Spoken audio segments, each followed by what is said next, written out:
Hello and welcome to the I Must Ask You a Question show. I'm Tim Nichols. And I'm Jim Bardwell.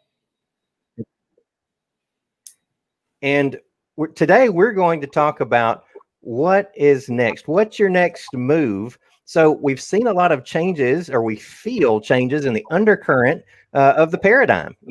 In March and April, you made these pivots, as they call them, and you were trying to survive, right? You were trying to survive the quarantine and things that came along with that. But it seems like the effects of that for some businesses have kind of made their play. They've taken their toll. They've done what they've done, right? And so now they're trying to figure it out. And so today, Jim and I are going to talk with you about what is your next move. And so we want to encourage you in the comments to ask questions, tell your story, tell us about what pivot you made, right? But most of all, tell us if you're listening. Now, Jim was just telling me of a fantastic story about Sears and the changes that they made and how they were ahead of the market, but what they didn't do. Jim, would you mind telling us that story? Sure, Tim. So as folks maybe have figured out, I am a bit of a armchair historian. I love history. I think that if you are a student of history, it's almost like having a crystal ball to the future, because us crazy humans just do the same thing over and over and over again, don't we, Tim? It's That's right. Broken record, different name, different city, but the same old stuff. So anyway, I was reading recently about Sears and Roebuck and how they were the mavericks. They did something that everybody thought they were crazy. They thought they were not. They had a successful brick and mortar business just like everybody else at the time. They had a big store that sold all kinds of things, Tim. They sold farm implements, they sold clothing, they sold dry goods, they sold tools, they sold guns, they sold everything, right? You said houses, right? Yeah. Houses? Well, that came later. So okay. Sears and Roebuck did this crazy thing. Everybody thought they were nuts. They thought no one is going to buy that way. The only way people buy something is if they can pick it up and touch it with their hands, man. They don't trust. You think people are going to trust you to order something out of a catalog? In other words, take a piece of paper, put a picture of the item, money, and get this, Tim, guess what Sears asked you to do? You're not going to believe it. They asked you to send the money first. Oh, no. You had to order it. You had to trust them, right? And it was one thing if you were, ordering some socks or ordering a little something out of the haberdashery or whatever. But people were ordering farm combines. People ordered the most expensive thing a man could buy in the Wild West, which was, some people say, a horse. No, the saddle. A full tack and saddle outfit, that was expensive, right? Yeah. That would outlast many horses. People were buying that. It got to the point, Tim, where people were buying houses, an entire house. Wow. Everything you need, down to the nails, you could order a house out of the Sears and Roebuck catalog. As a matter of fact, if you do some research in your local area in Dallas, I know for a fact there are Sears and Roebuck houses to this day that are still standing in Dallas, Texas. Yep. And so people were doing all this stuff. Yeah, as a kid, man, I tell you, who didn't like sitting down with the Sears and Roebuck catalog in November? And did you ever do this, Heather? Did you dog ear the pages of all the stuff you wanted? So maybe, hopefully, Mama would look through there and see, right? So everybody would look at the Sears and Roebuck catalog. They were ahead of their time. They were pioneers of this thing. Now, fast forward to just a few years ago, Sears, was gigantic. They were the behemoth. They bought Kmart. They were buying up all kinds of stuff, right? They didn't see something coming. They didn't see that people, I envision this board of directors at Sears corporate headquarters, right, Tim? They're all sitting in a room, 1989, and some little pipsqueak new executive on the board, he says, hey, there's this new thing coming around called the internet, and I think it's going to be the newest thing. And I bet you they all look at him and said, are you crazy? No one is going to trust giving their credit card over a phone line, something they can't even see, right? And looking lo and behold, Sears and Roebuck, out of business, bankrupt, gone. Buildings are shuttered. And this is a great topic, Tim, that you've come up with. What is the next move? I don't want to be Sears and Roebuck. I don't want to be resting on my laurels from yesterday. I've got to be thinking about what's coming down the pike today. Sounds like Ross Perot just then. Yes, Heather, can you hear it? That great sucking sound.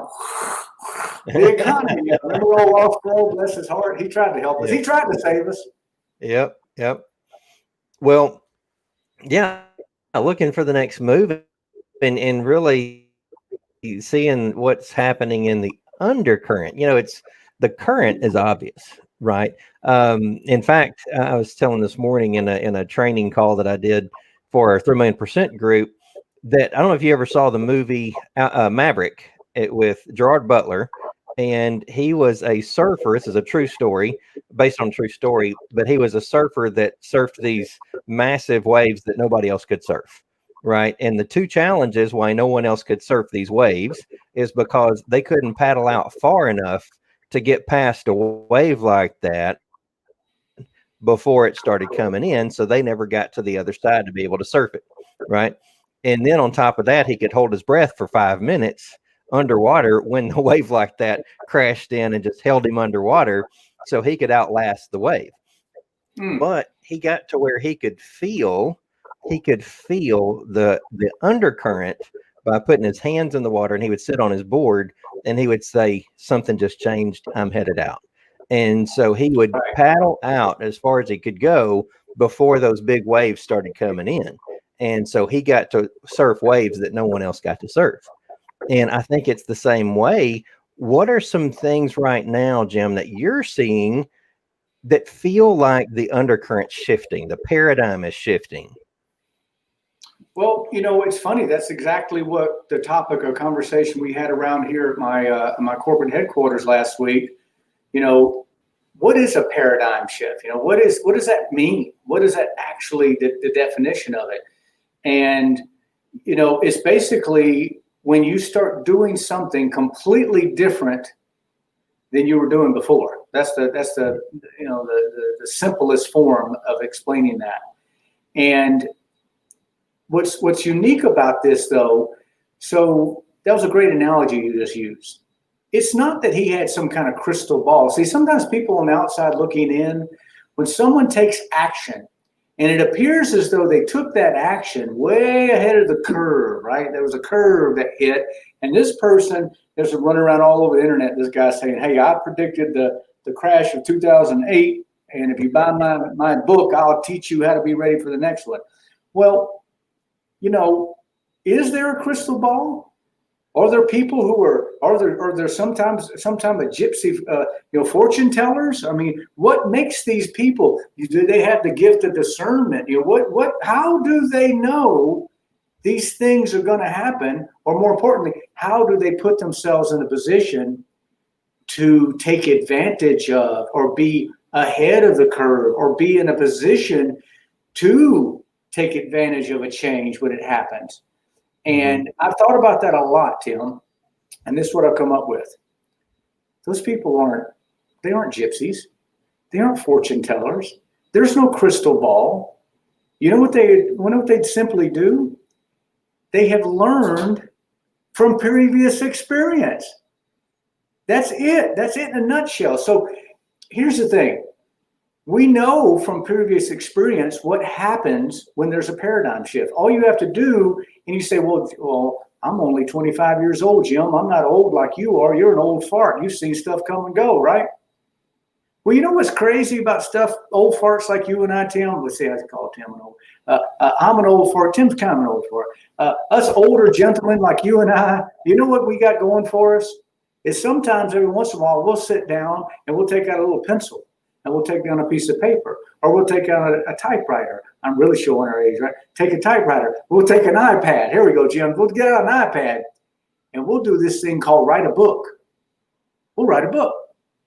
So there's all these books out there. If you're a young person and you haven't had a lot of business experience, there's all these people that have wrote down exactly what happened to them right before there was a paradigm shift. Yep. Tim, you and I were also talking about Next move, you should already made the move, create a mastermind. How about that? She said, you already got it. Hey, we were talking about this little guy in his apartment in Seattle back in the 90s, right? This guy sitting in a little one-room apartment in Seattle, and he was selling used books on this newfangled thing called the internet. Used books. Now, everybody's like, wait a minute.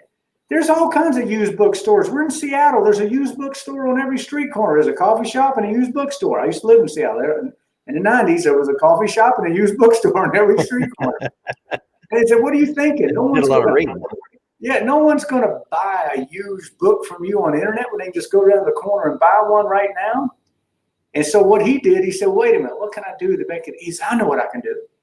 I can promise to ship the book super fast. In other words, if they order it tonight, Tim, I'm going to go over, I'm going to pull the book, I'm going to wrap it up, I'm going to put it in a FedEx envelope, and I'm going to ship it to them tomorrow morning. Now, up until that point, when you ordered a book, remember, Tim, what would it say? Please allow 6 to 8 weeks for delivery. 6 to 8 weeks? I'd forget I ordered it. You ever do that? You ever order something and 8 weeks go by and the mailman comes, it was like Christmas. You're like, hey, what's this? I forgot all about it. So that's what he did different. Of course, that little company went on to become Amazon, which has completely radically changed the biggest capitalist society in the history of humankind, the way we do business, the way we do trade. And so right now, there's somebody sitting out there and they are probably about to shake up the world. They're going to do something different because of this COVID-19. They're going to adjust their business model. That's what we've been talking about all last week. How do we adjust our business model to not only survive? See, survival was 4 months ago. We're past survival. You said that, Tim. Survival was a couple months ago.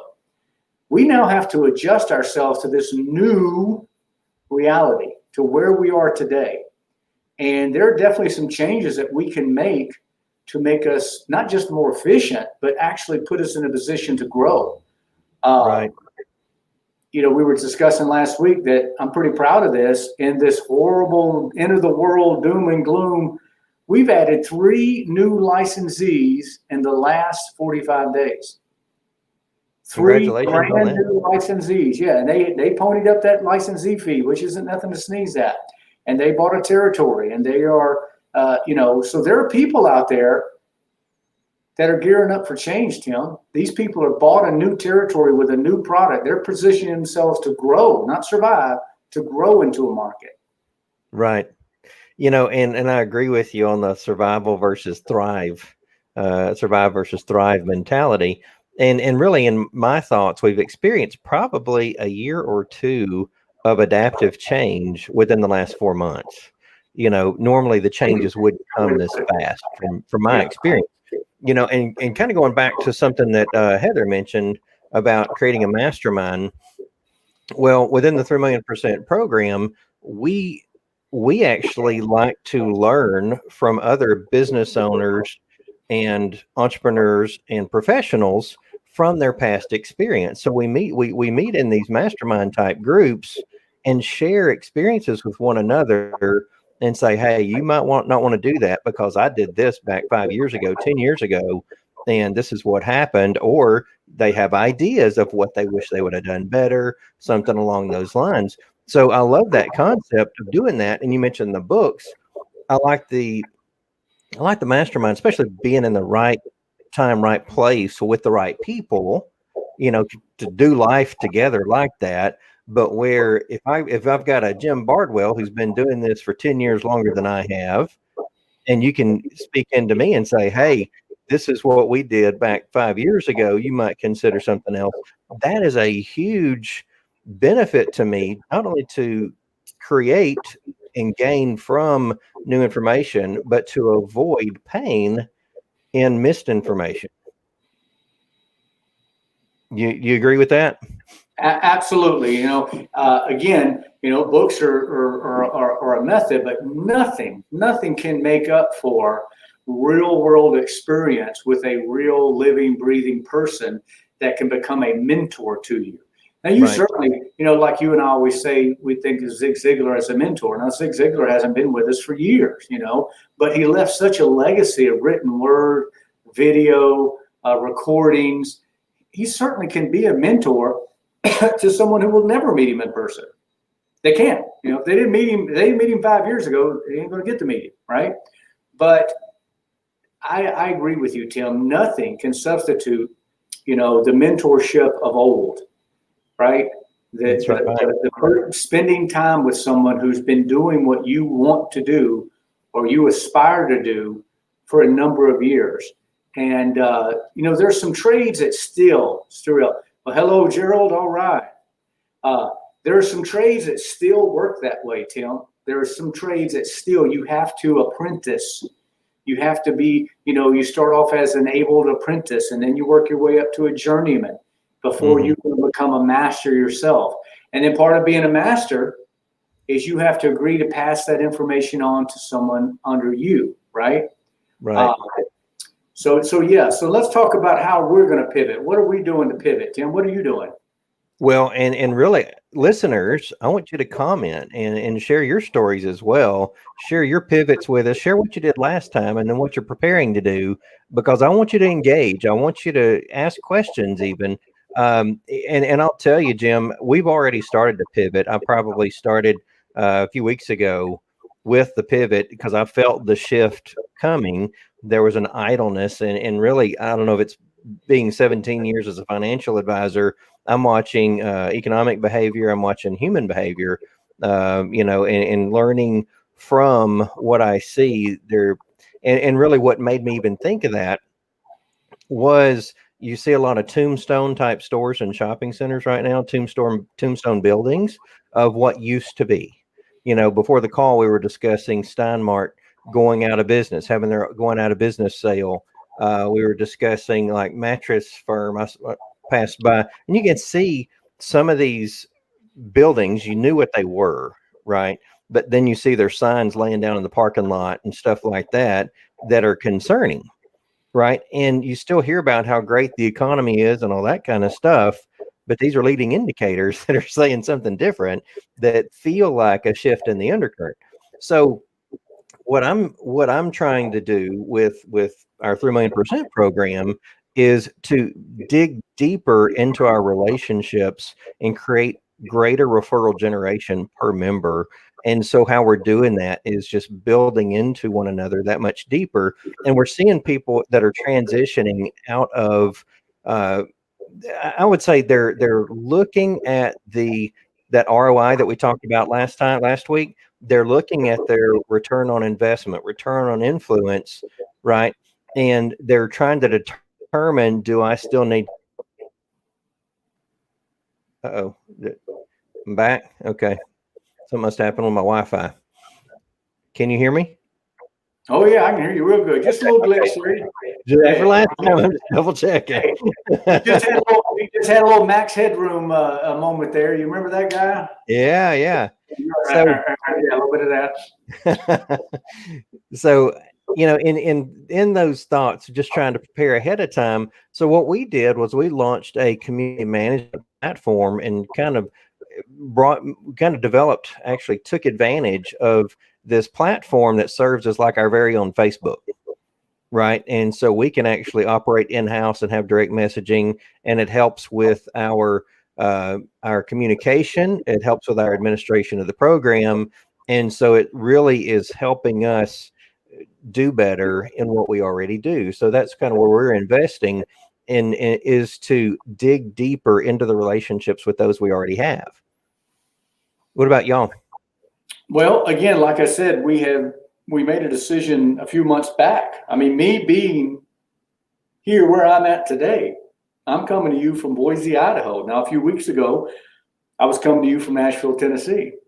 Right. So that's a pretty big pivot. Your wife and you traveling 2,200 miles across the United States and to a city that we came here sight unseen. We'd never been to Boise. Never had no idea what Boise was like, but we knew. You are a gambler. You are a gambler. That's right. That pays to be a gambler these days, right? I mean, you can either stick with what you got and hold, and then an aggressive card player is going to beat you every time, or you can gamble a little bit, And so now there is also some experience that comes into play, and I felt pretty confident in this play. It's just like a poker player. You know, you can tell someone who's played a few poker hands, they might take a risk, but it's an educated risk. It's a risk based on experience that, you know what, it's not as a long shot as you think it is, right? And that's maybe what some people ought to be looking at.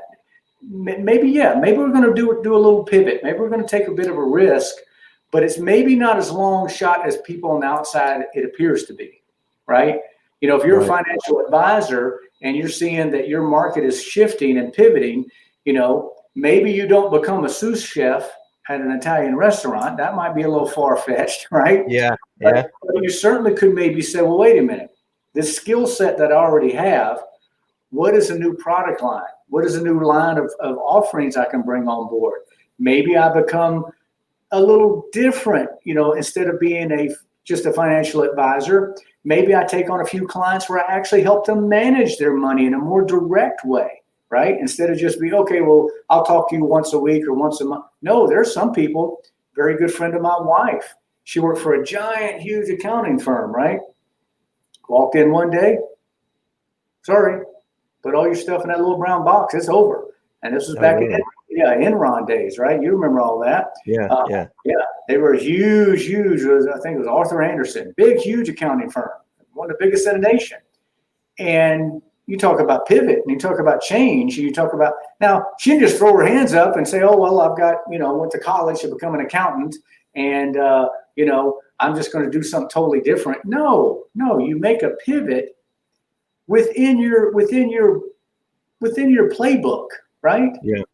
Yeah. I get nervous when people say, oh man, I've had it. I'm just going to start something totally different. I'm going to forget it. No more financial advisor. I'm just going to, you know, I'm going to do something crazy. You know, I'm a salesperson in the farm goods. I know I'm just going to go become a financial advisor. Wait a minute. Did somebody I know do that? That's right. Sometimes you make a big change, but most of the time, like what we did, we adjusted our method of delivery. We adjusted our methods of recruitment, but we're not changing our products. We're still offering the same products. We're making some adjustments to methods that, between you and I, Tim, maybe needed some adjusting. You know what you said about Steinmark going out of business, right? Right. Well, just like you said earlier, though, truth be told, Steinmark was in trouble before COVID-19. Steinmark was in big trouble. Their model wasn't doing good before all this, right? And truth be told, I think COVID-19 has been a bit of a clarifying agent. A revealer of truth. I think it has. I think it's pulled some tape off some things that are being held together that probably shouldn't be held together, you know? Some people were putting patches in place, and most Americans don't understand that just about all of our large major retail establishments are in some form of bankruptcy, some form of protective financing, some form of bailout investment, something. And that's not good. That's not an answer. That's a Band-Aid. That's a get me through this and hopefully fight another day. I don't know if you got them in Texas, but up in Tennessee, we had this restaurant called Steak and Shake. You ever heard of Steak and Shake? Yep, we got them. Well, Steak and Shake's a great burger, man. It's it's a ground up sirloin burger, and they pride themselves on everything's made fresh. Unlike most fast food, there's no freezers. Everything's made fresh, right? Their milkshakes are like the best milkshake you ever had in the world. Well, they're going to bankruptcy, you know? So just because you have a great product, just because you have a really good cheeseburger, okay, there's all these things that happen.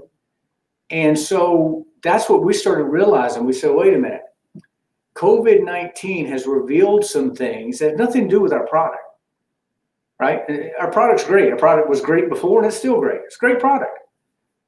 What are some things that it revealed that were weak, that we probably should have been dealing with? We should have been dealing with those things, right?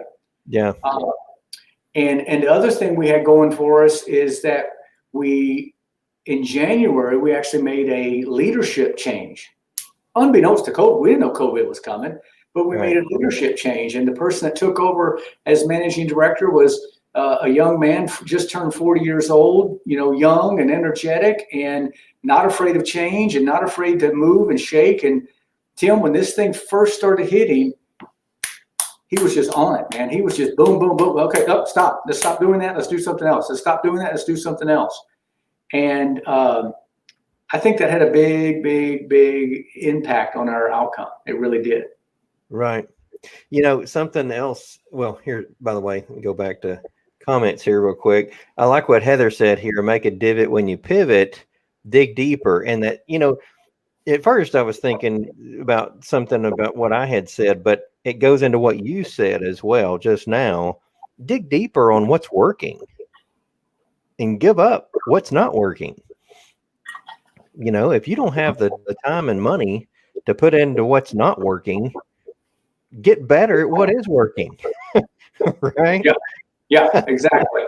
Yeah, become more efficient, more proficient at making what's working better. And I like that comment. Something else that I've considered is this is another one of those hand on the water, feeling the undercurrent type deals.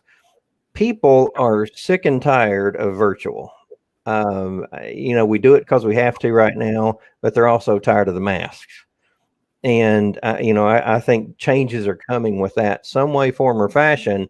But I think people are just really anxious to get back to seeing people in person. And, I want to be at the forefront of that. We've had some really neat things talking about what we're doing here, even locally. It will translate nationally.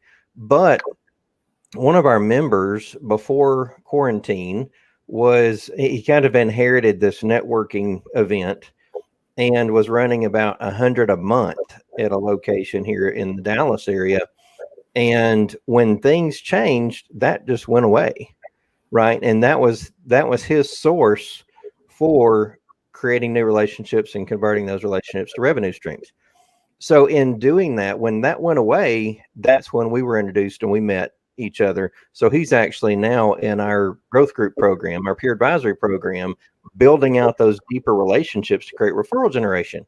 So we actually started talking the other day about recreating what he was doing, but making it where we take the weight off of him, where he can go work rooms better and doesn't have to focus so much on the administration of it. So we're going back and recreating, reinventing a lot of how live events worked, right? And trying to position ourselves to get in front of possibly what's coming next in regard to social distance, in regard to mask and things like that.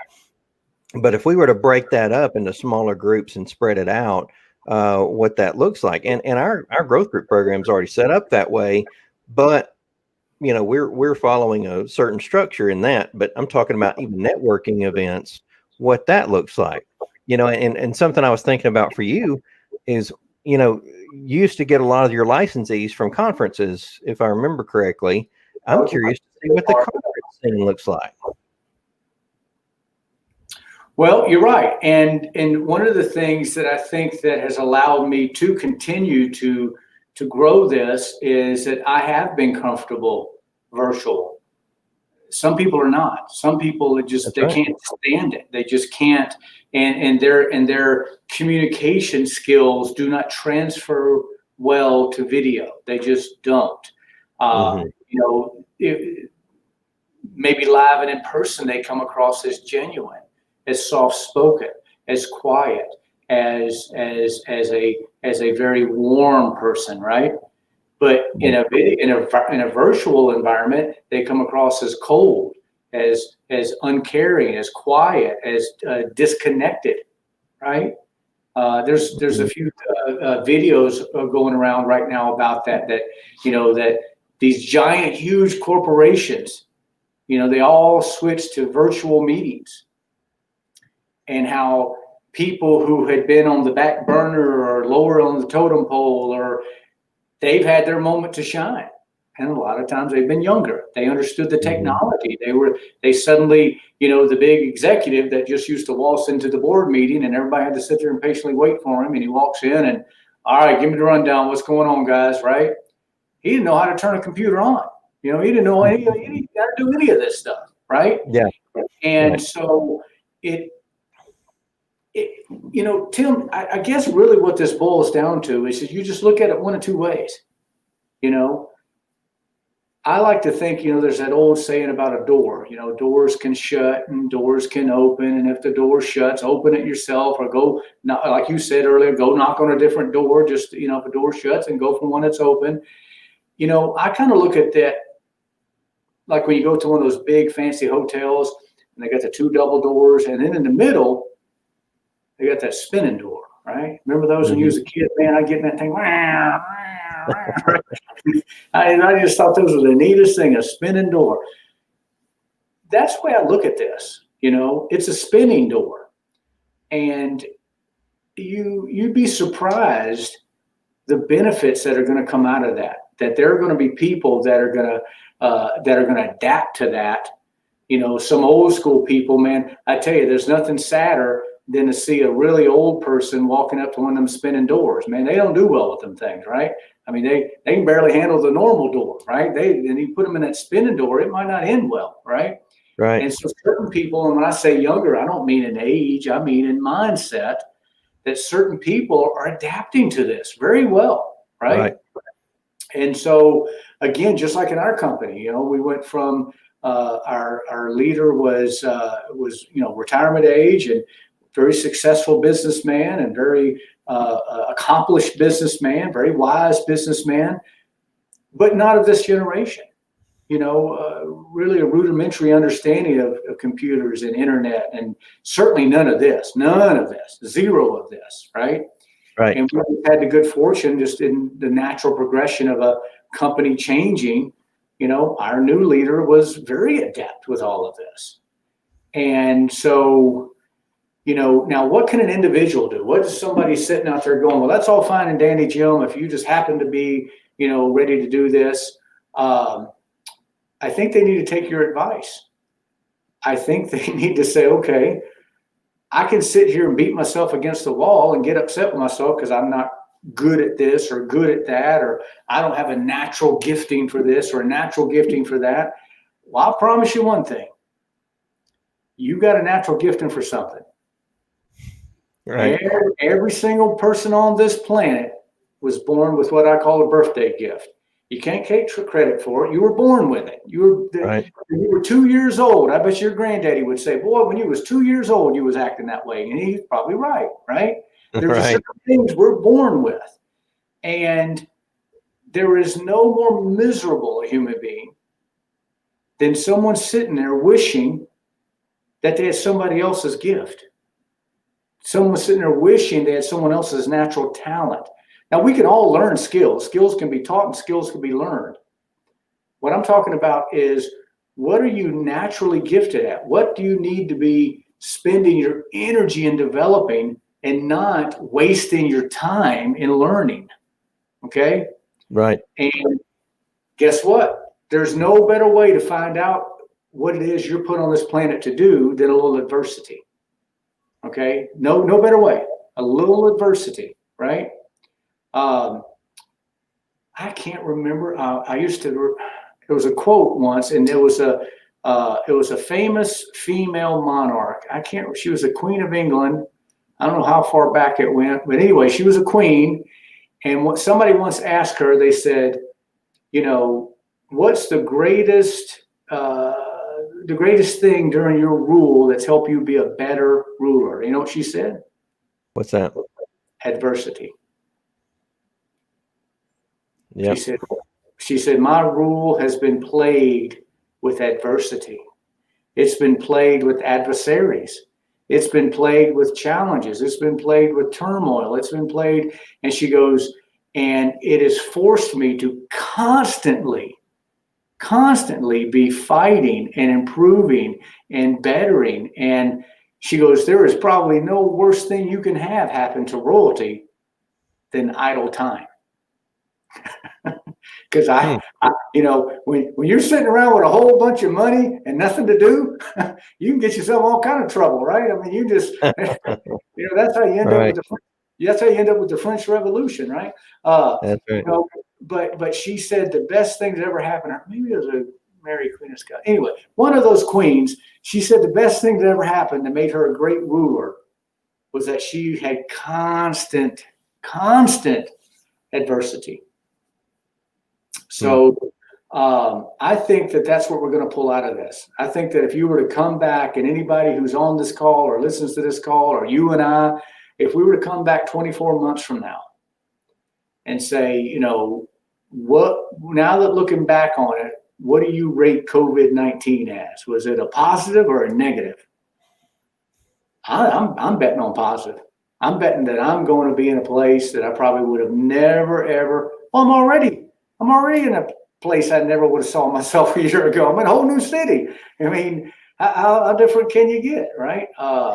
Would you believe? Go ahead. I said, I think that's what we're going to find. Well, would you believe that 2020 is one of the best years I've ever had in business? Of course, yes.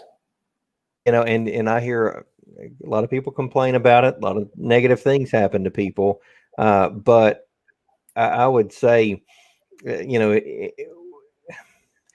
it's been a chess match, and if we can be ahead of that next play, that's where we find victory in that. So I would say, I would just encourage everyone, listeners, to start thinking about your next move. What move are you going to make next?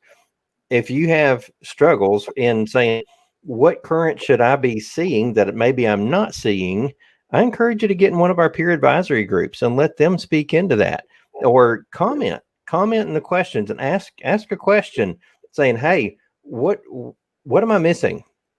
You know, and if you don't have people in your life like that, we want to help you find those people. And this goes for Jim's licensees, you know, too. And we want to help you build and grow in your communities and grow your business during this time of adversity, because we have people who've been there before who can help you sidestep those landmines. Right, Jim? That's right. That's right.